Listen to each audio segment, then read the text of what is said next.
अस्सलामुअलैकुम। हंसते मुस्कुराते रहे, खुशियों आबाद रहे, जो अल्लाह के पाक नाम से जिसकी रहमतें हमारे घरों में शामिल है। तो आज की टिप नंबर 1 ये है कि जब भी हम इस तरह से अपने घरों में ज़्यादा सारे चावलों को लाते हैं तो हमें चाहिए कि अपने घरों में चावल डलवाने से पहले ही इस बात का एतमाद कर देंगे ये चावल बिल्कुल एक नंबर है, क्योंकि आजकल फ्रॉड और 2 नंबरी तो हर जगह चल रही है। तो इस तरह हमें इसे चावलों को चेक करने का सही तरीका ये है कि इसे चलते चूल्हे पर डालना शुरू कर दे। जब अगर ये चावल वहीं पर अपनी अपनी जगह पर बस ये पकते पकते सख्त हो जाए तो आप समझिए ये चावल बिल्कुल एकदम नंबर 1 है। अगर ये चावल बिल्कुल इस तरह से मोटे मोटे फूल जाए, अगर इनमें आग लग जाए या फिर ये अपनी शक्ल बरकरार रख ना पाए, तो इस तरह से ये चावल प्लास्टिक के बने होते हैं। तो इस मुसीबत से जान छुड़ाने के लिए आपको चाहिए कि अपने घरों में इस तरह ज़्यादा सारे चावल डलवाने से पहले इस तरह ट्राई कर लें। अगर चावल उसी जगह पर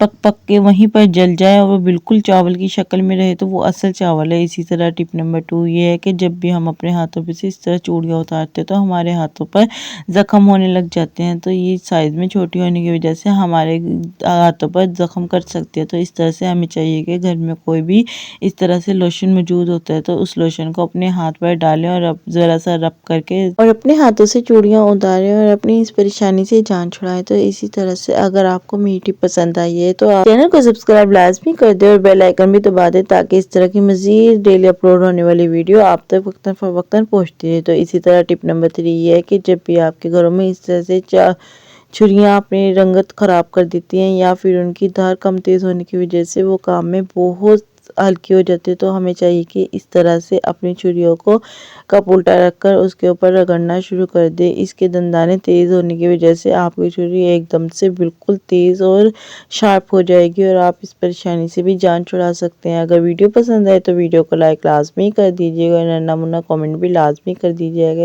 इसी की तरह हम अपने घरों में इस तरह छोटी-छोटी टिप्स को आज़मा कर अपनी ज़िंदगी को आसान बना सकते हैं और अपने वक़्त की बचत कर सकते हैं। तो अगर आपको मज़ीद इस तरह की वीडियो देखनी है तो आप मेरे चैनल को विज़िट लाज़मी कीजिएगा। तो इसी तरह आप मुझे सपोर्ट कीजिए, मुझे आपकी सपोर्ट की बहुत ज़्यादा ज़रूरत है।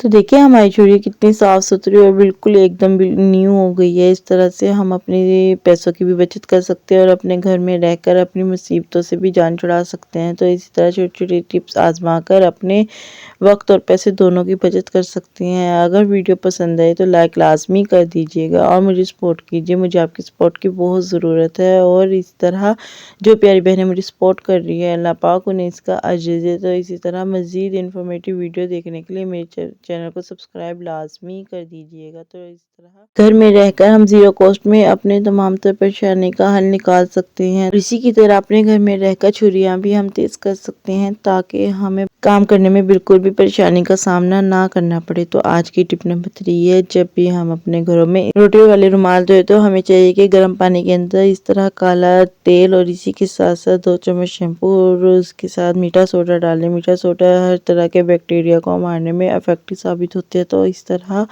आप जब भी डालेंगे तो उसके अंदर रिएक्शन होना शुरू हो जाएगा और अपने दोनों तीनों रुमाल इसके अंदर डिप करके थोड़ी देर के लिए रख दें। आधे घंटे इस तरह से पकते रहने से इसकी तमाम तर चिकनाई और इसकी बदबू वगैरह इसी पानी में रह जाएगी और आप इसे साफ़ पानी से धोकर अपनी परेशानियों से जान छुड़ा सकते हैं और आपके बिल्कुल रुमाल साफ़ सुथरे और चिकनाई से पाक हो जाएंगे। जब भी आप अपनी रोटियों के रुमाल धोएं तो इस तरह से उससे नीम गर्म पानी में धोएं। इससे होता ये है कि तमाम तर चिकनाई गर्म पानी में रह जाती है और हमारे रुमाल बिल्कुल साफ़ सुथरे हो जाते हैं। अपने रोटियों के रुमाल को हफ्ते में एक दफ़ा लाजमी इस तरीके से धो लेना चाहिए। इससे तमाम तर बैक्टीरिया और जरासीम इसी पानी में रह जाते हैं और इस तरह हम बीमारियों से भी महफूज रहते हैं और हमारी ज़िंदगियाँ भी आसान हो जाती हैं। इन छोटी छोटी टिप्स को इस्तेमाल करके हम अपनी ज़िंदगियाँ आसान बना सकते हैं और ये मीठा सोडा इतना इफेक्टिव है कि आपकी तमाम तर बैक्टीरिया और जरासीम से जान छुड़वा सकता है और हमारे घरों में मीठे सोडे का इस्तेमाल भी बहुत ज़्यादा होता है। इसी तरह आज की टिप नंबर 5 ये है कि जब भी हम इस तरह से दवाइयों का इस्तेमाल करते हैं तो इनकी खाली शीशे कबाड़ में फेंक देते हैं। तो आज के बाद इसे कबाड़ में फेंकने से पहले इस वीडियो को देखने के बाद आप तमाम तर शीशा संभाल कर रखेंगे। इस तरह आप इसके टॉप वाले हिस्से को कटिंग करें और इसी की तरह तमाम तर शीशियाँ एक साइज़ की काट कर आप इस तरह से अपने घर में ऑर्गेनाइज़र तैयार कर सकते हैं। ये भी ज़ीरो कॉस्ट है और आप अपने घर में रहकर बचत भी कर सकते हैं और अपनी फजूल तर बोतलों को